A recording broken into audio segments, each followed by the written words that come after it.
Hey, what's going on? It's the Mac and Murray College Football Show. We're back with another quarterback review. This time, we're going back to the swamp. We did Arch Manning. If you haven't watched that, go watch that as they get ready for their big game against Oklahoma. What's going on with that offense? This time, we're going to DJ Lagway as Florida had their best offensive performance of the season, and you saw a more confident, more poised DJ Lagway throwing on time, more in rhythm. Not perfect, not as good as I would anticipate him being, especially at this point in the season, but obviously a lot better than he was in the previous week. So hopefully this was the game to gain some momentum against a quality opponent defense in Texas, and can take that obviously on the road this week against A&M, another very very good defense that's playing at a high level. So let's get into the tape and talk about a handful of plays that I saw, what I liked, and once again some areas that I think DJ can continue to improve going forward. All right. This is what you love about DJ, the athleticism, the ability to work the ball around defenders. So you're going to get in the flat, you'll get another layer, then you get high layer. So just a layers concept. You're going to work one, two, usually then back to one afterwards. But this is why you got to get some depth for young quarterbacks. Get some depth after the play action, and then rip that head around. And especially if you kind of feel that there's a chance for pressure coming that way, you got to be able to get that head around even sooner. So but he does a good job. Play action, get some depth. You see that initially he gets depth, gets his head around, creates enough space where then he can use that arm angle to get it around the defender. Really nice job. Gives the receiver a pass. And listen, I know it doesn't look like a lot, but 3 or 4 yards is better than an incompletion, better than a sack. Positive yards, get into the game. Nice completion there with someone in your face. You hoping that guy settles, he does it, bam, get the ball out, put in a spot where your guy can hopefully make someone miss, if not fall forward for positive yards. All right, let's get a little mesh concept. Uh, interesting. The it's 3rd and 6. So once again, like anytime you're in this situation, you're thinking there's a good chance of man. Usually, man, maybe a little bit closer to that 3rd and 5 and under, but still, there's a high probability that you may get some sort of man concept here defensively. And as we've known, if you watch the channel, we love mesh concepts versus man. Try to get pick routes. So let's watch what kind of mesh they run over here. So we're actually going to get is some sort of cover two.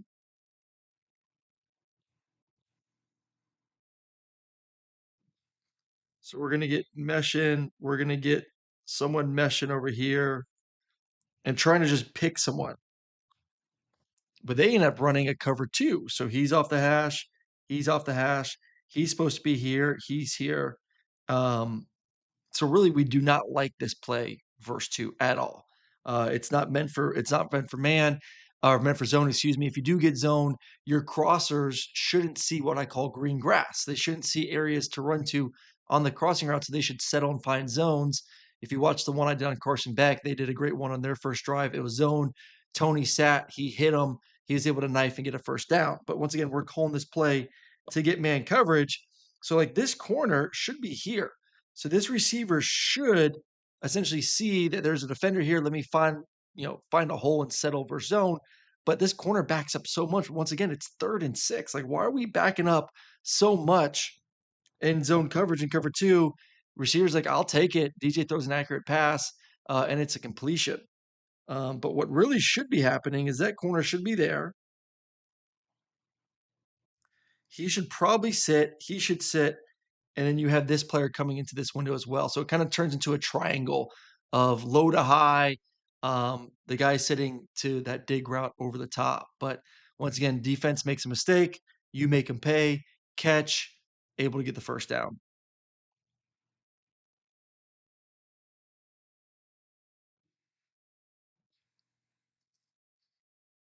All right, this is just a nice, confident run pass option.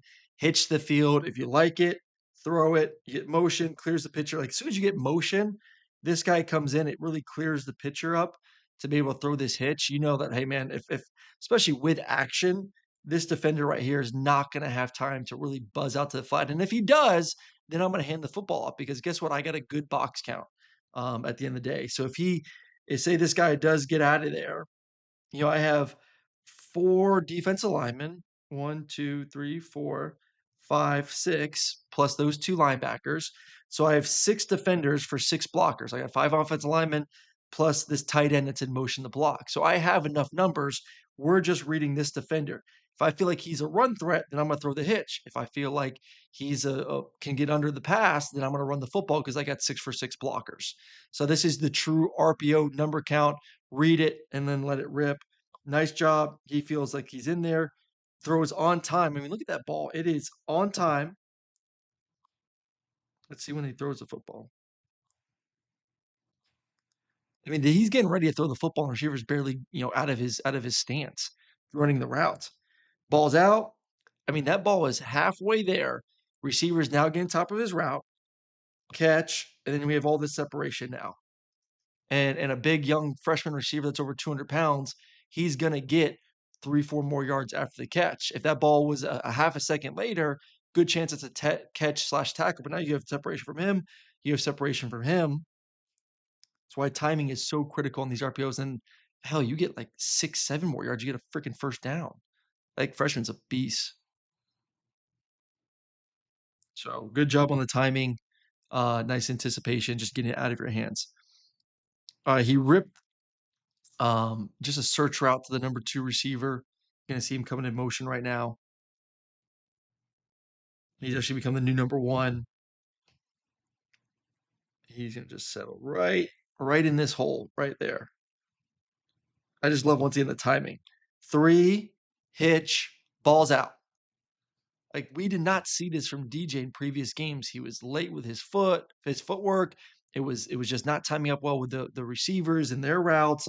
And right there, 3 hitch into a nice big window for a nice completion down the field. So once again, this just goes to the theme of we're starting to see a quarterback now gain some confidence, now matches his lower half with the routes on the outside. And if you watch my previous video about from him, nothing like from the LSU game, nothing was timing up correctly and he was late. He was throwing interceptions because of it. And this game, much better job timing everything up.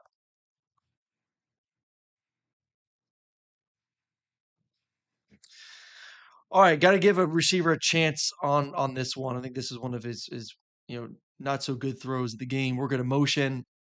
We got single high safety. We got this big freshman receiver who's balling out. Single high. I mean, this guy's not going to make a play on it. It's just one-on-one fade. And I think this is one that you have. See, he's late here. Like, that ball should have already been out by now. I think he feels like this is what happens when you feel like you're late, you don't throw a confident ball, you don't give your receiver an opportunity to make a play, and this thing's well out of bounds. That should have been you have to understand, like, this isn't we're not at the 30-yard line. We're not, in our side of the field. Like, we're at the 15, 16-yard line. Things happen faster, so you have to change your footwork to match the routes and also to match where you are on the field. There's not a you're not a 3 big 3 hitch launching this ball 40, 50 yards down the field.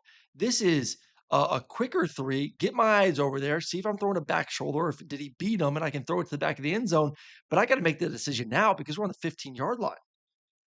So I just think he gets lazy with his footwork sometimes, and he's just late with it, and then he's hitching, and I just think you gotta give him an opportunity to make a play. Like I said, I think if he was more on time with his footwork, he would have had more confidence to give his guy a chance to go up there and see if he can win a 50-50 ball.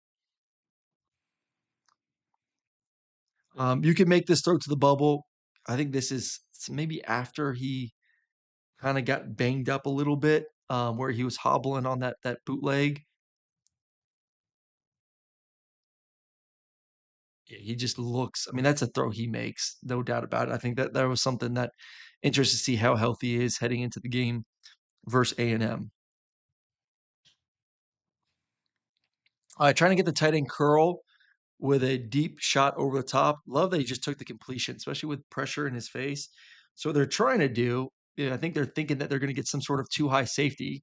So they're gonna get him, I think it was this receiver, running the deep kinda angle route over the top. So you're just high-lowing this defender, and you're saying that this receiver is faster than this safety, and he's just gonna outrun him. So as a quarterback, all you're doing is you're gonna play action, and then you're gonna get eyes on him. If he gets back, you're thinking you're gonna have this tight end in zone. If he comes up, you're gonna throw that angle route over the top. And I would love for this angle route to kind of happen earlier. Um, it just takes a little bit longer. But this guy is so far out of there that you're just saying, you know what? I'm going to my tight end right now. I'm not even going to wait for this receiver to get there. Also, love the fact too that there's pressure in his face. You come off the play action, and he just says, "Screw it, I'm getting this ball out." I mean, this is a great job. Foot down, get the ball out. Good throw, nice completion. I don't know if this was a fumble or not afterwards, but still, this is more about DJ. Nice job with just getting rid of the football here. This is why I don't love a lot of times these play action passes where you're pulling guards because this guy's got to get over here. If he doesn't bite at all, he's got a clear path to the quarterback. He doesn't bite. That's impossible for an offensive lineman. But great job by DJ making the throw.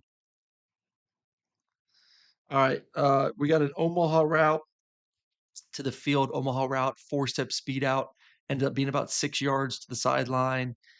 His footwork just looks a little wonky here to me.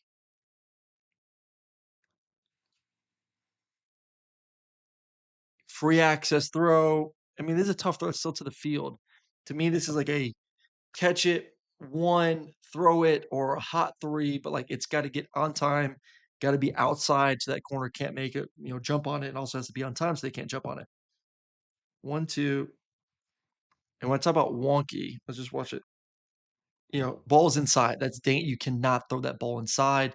It's got to be to the sideline, catch it, turn up, and try to make something on it. His footwork here, let's see if we can see it. He double taps his left foot.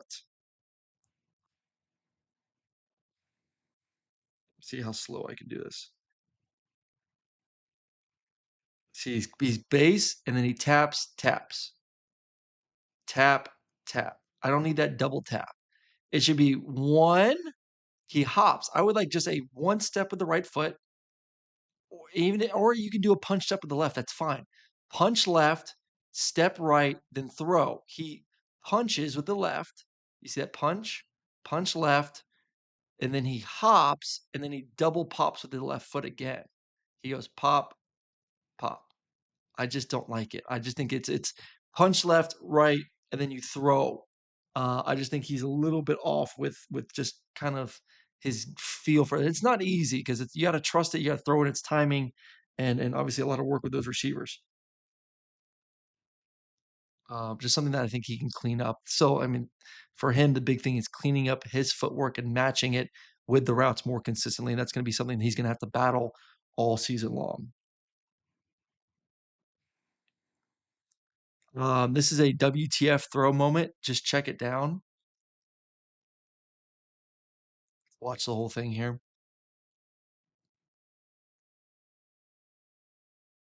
I don't know where you're throwing this. You're gonna get just your basic clear dagger cross. I mean, this clear route has to be just something has to happen for you to throw this ball. And this guy's standing right here. Like, what are we doing? This ball needs to go here to run. I mean, that's blanketed. That's not open. That's not open. This is then, find your check down. At the end of the day, find your check down. Find your check down and run. Don't force a ball down the field just to throw a ball down the field.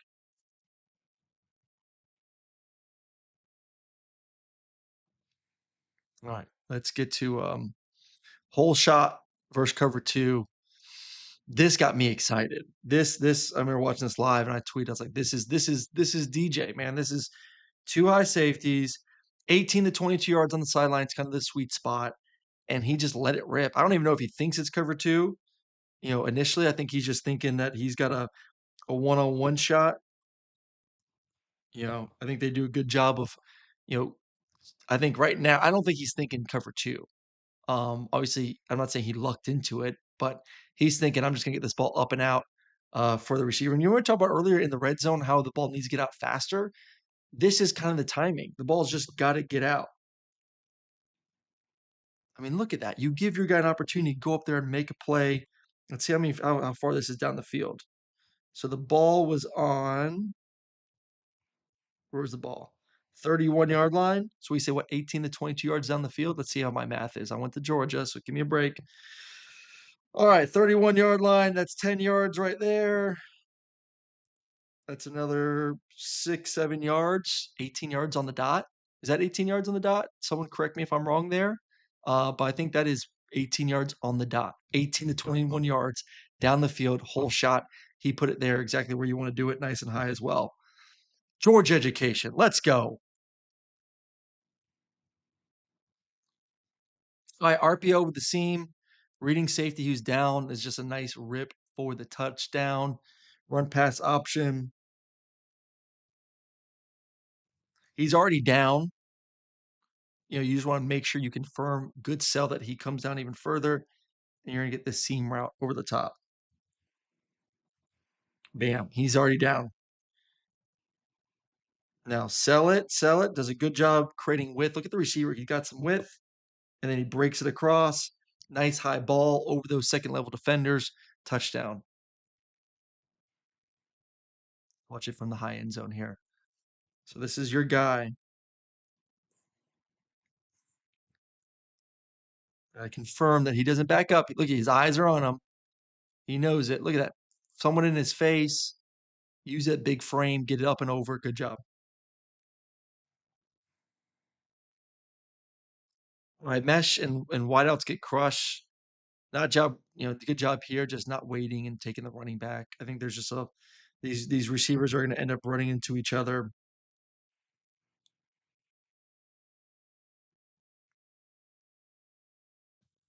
And they run into each other. I mean, he got beat at the line of scrimmage. He's off, so you're not even getting any sort of mesh. I think there's a lot of bodies right now. You would love. He obviously needs to be over here. He needs to be over here. He's going to be the sit down. But right now, you get to the top of your drop, and this guy is nowhere near he needs to be. I just think there's a lot going on. I love his decision of like, hey, it's not a clean picture. Let me find my check down. Where's my back? Get it to my back. Plus, get number 3 the football whenever you can. That dude is an absolute beast. I mean, you don't get the first time, you don't. But like I said, and once again, you're expecting man to get on this third and medium. You got zone. It's not ideal. Your receiver gets beat up at the line of scrimmage. It's just not a clean picture. Man, get the ball to your hands, punt, and live to play another day. He gets just destroyed at the line of scrimmage. Look at this. You get this defensive end just beats him up. He doesn't like it. Ball's out.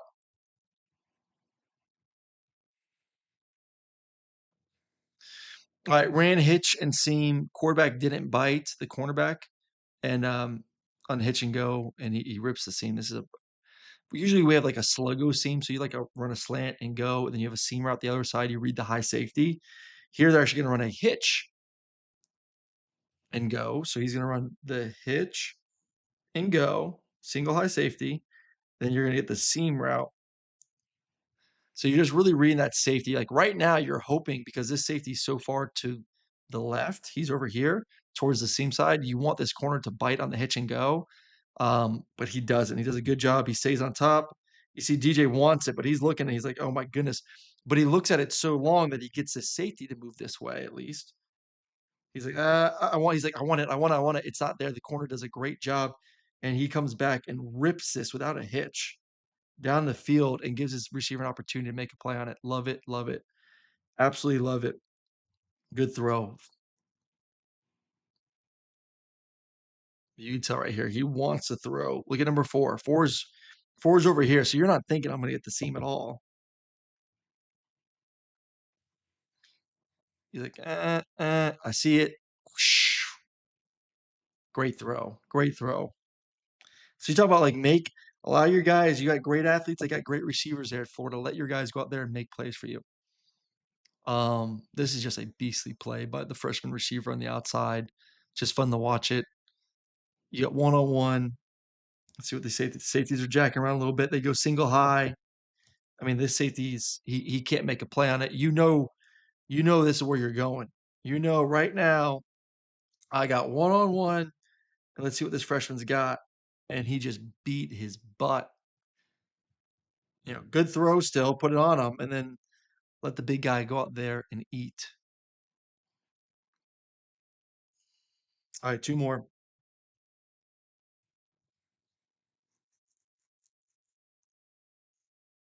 All right, let's watch this. I got in my notes. I like seeing the tight end delay in the slant. Nice job seeing green grass and just taking off.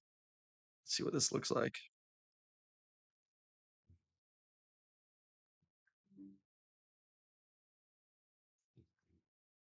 Nice. So we're going to kind of and then he's just going to come right off his hip. I think does a good job of just buying some time. DJ does. He's got some pressure in his face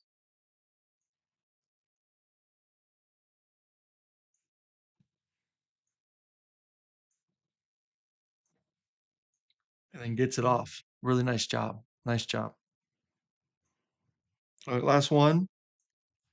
We're going to get the sluggo and seam. And the cornerback doesn't bite. Maybe just eat it. The interflection, the an inter INT off deflection as he gets hit. It's unfortunate, but I think this is one where like the play didn't work. They're not biting right now. Obviously Florida's known for taking some shots. So we're gonna get I think the slant and go on this side with the seam. He's not. He didn't bite again. These corners are staying on top. I think this is one where you eat or you come back to the seam route. But same thing, like if he had time, we would have had the seam route. Same thing. Before we had the hitch and go, I think this is when you have to be in the back of your mind, like, okay, they're not biting, they're not biting, they're not biting, they're staying on top. We've taken some shots on the field. They don't want to get beat deep, where you kind of lean on, can I move this safety this way and come back and rip the seam routes?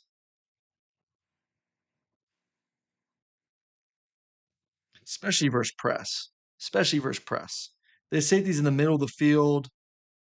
I mean, keep him there, and then just rip the seam route. I think this is one he wishes he has back. You just have to know, like, what is this defense doing to us? They're staying on top. They don't want to get beat deep. We've tried a similar play before. It didn't work, but I hit the seam route. Bam, don't overcomplicate it. Rip the seam for another big play here. Instead, ball gets deflected and we get an INT, but I think he should be going the other way from the start. So man, big thoughts, DJ. Man, I still think he's uber talented. We saw a lot of good against this defense this week. Receivers are playing well. Ball is a beast. Keep leaning on him to run the football, and hopefully use that confidence this week to continue to work on your footwork, timing your footwork up, and marrying that with the routes and the concepts. And if we see this progress every single week with DJ, he's going to be back to the DJ that we were expecting starting the season, and they're going to need him in a big way this weekend versus Texas A&M. So appreciate y'all watching, like, subscribe, and we'll have more of these coming out.